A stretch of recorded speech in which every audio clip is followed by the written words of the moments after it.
gabing tinapos natin ang lahat. Saksi, ang kalawakan, kung gaano kabigat ang bawat hakbang ko papalayo sa'yo.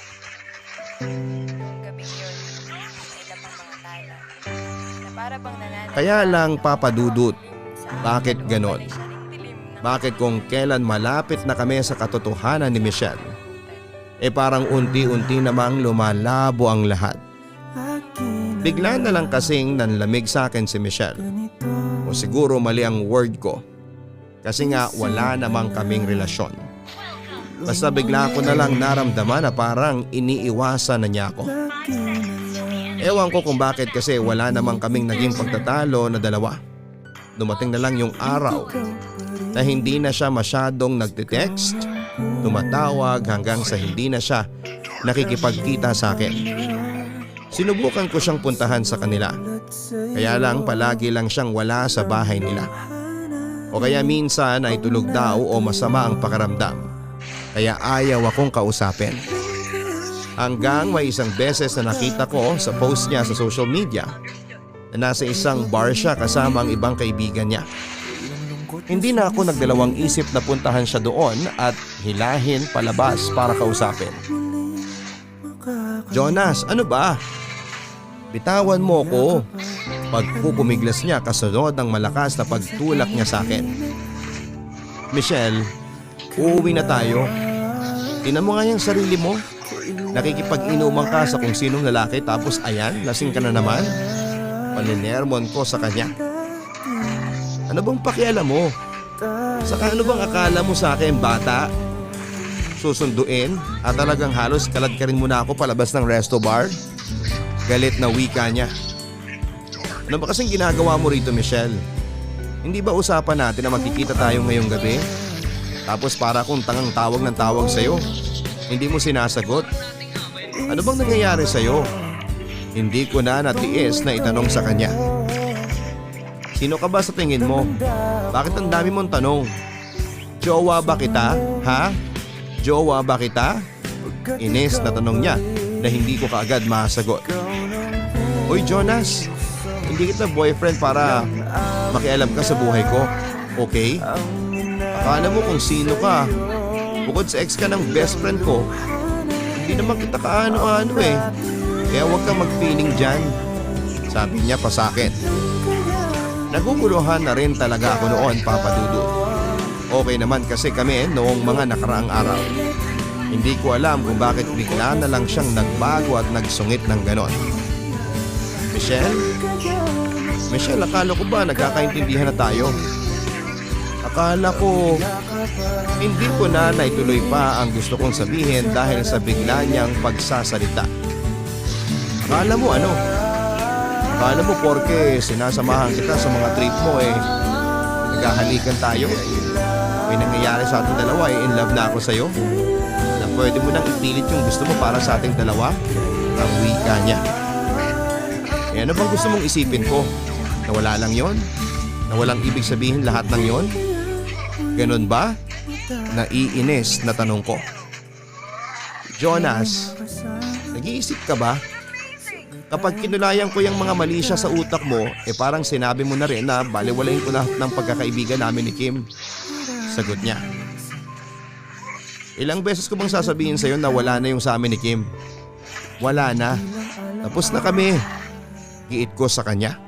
Subukan ko maglaro sa ulan. Kung yung sa inyo, winawala mo na lang, Kaya nitong hugasan pwes yung pagkakaibigan naming dalawa, hindi.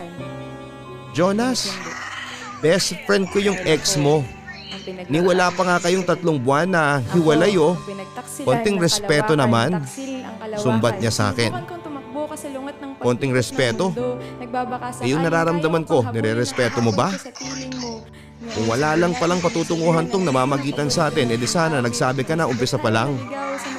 Kasi Michelle, umaasa ako Medyo nasasakta na sabi ko sa kanya. Na-witness ko kung paano nawasak si Kim nung iniwan mo siya. Nung pinagpalit mo siya sa iba tapos nung nakarma ka na, nung ikaw naman yung pinagpalit nung naging babae mo, ako naman yung gusto mong biktimahin. Ayos ka rin talaga, Jonas ha. Ang sabi niya pa. Michelle, ano bang sinasabi mo? Anong bibiktimahin, Michelle? Mahal kita At alam kong mahal mo rin ako. Kahit na hindi mo aminin, nararamdaman kong mahal mo rin ako. Kaya ka nga nagkakaganyan, hindi ba? Kaya mo ako iniiwasan. Kaya mo ako nilalayuan kasi pareho tayo ng nararamdaman. Sagot ko sa kanya. Siya naman ang natahimik noon na parang biglang naguluhan sa sinabi ko o sa sarili niyang nararamdaman. Ano? Bakit hindi ka makapagsalita? Tama ako, hindi ba? Michelle, tama ako na mahal mo rin ako? Giit ko pa. Hindi. Hindi to pwede. Nadala lang tayo ng nararamdaman natin. Wala to, lilipas din to. Lahat ng ito ay panandalian lang. Medyo naiiyak na sabi niya. Michelle, ayokong matapos to. Subukan natin. Alam kong natatakot ka lang. Natatakot ka sa iisipin at sasabihin ng ibang tao. Pero paano naman yung sinasabi ng puso natin? Mahal kita, Michelle. Gusto kong ituloy kung ano yung nasimula natin. Sabi ko bago ko siya niyakap, Papa Dudut. Hindi umubra sa akin ang pagmamatigas ni Michelle. Hindi naman sa nagpapakasyomero ako pero nararamdaman ko kasi na may mga pansarili lang siyang dahilan. Kaya niya ako iniiwasan. Kaya niya pinipig...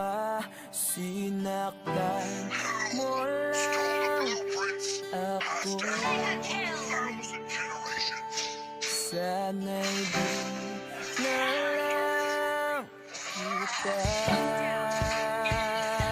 minahal.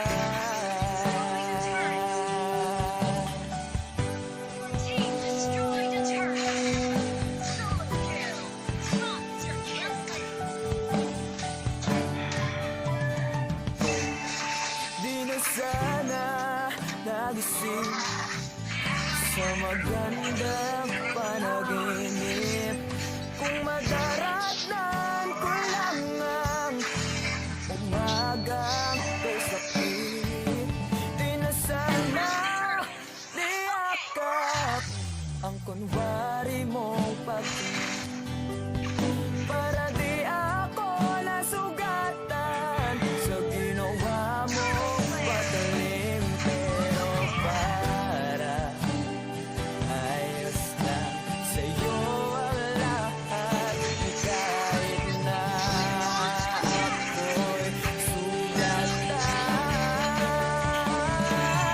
Sana'y di na lang kita nakilala.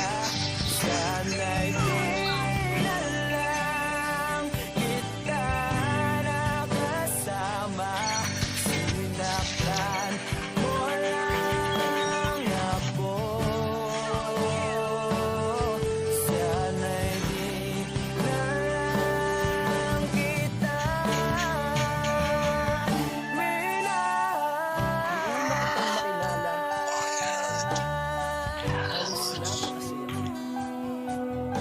halos nakikita yung mga ngiti sa labi ko.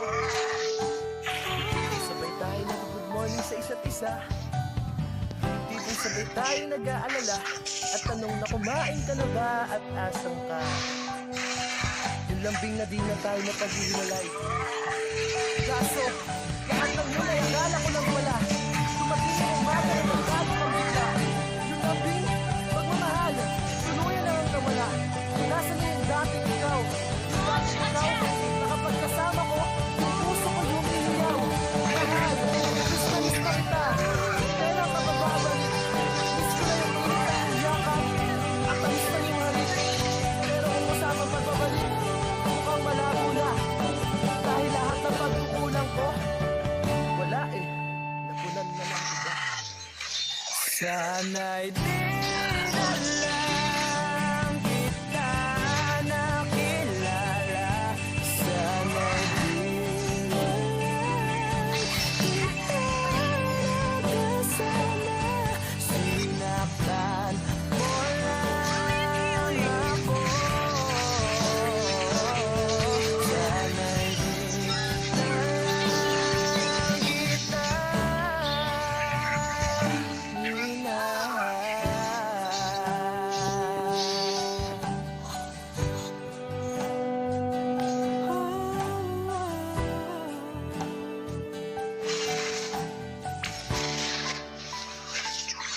hinahal.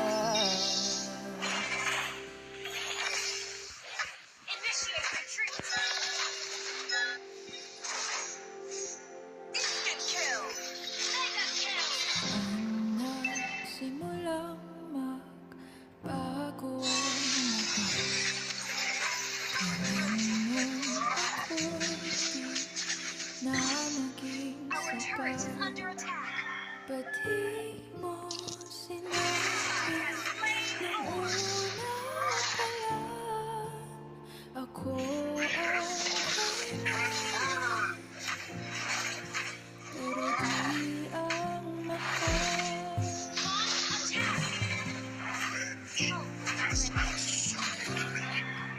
Saan nagkulang ang aking pagmamahal?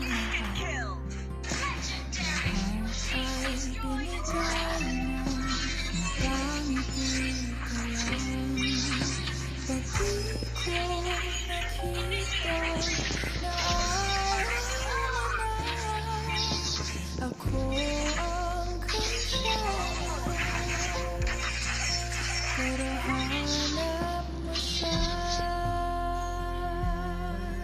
Ako masaya kasabihin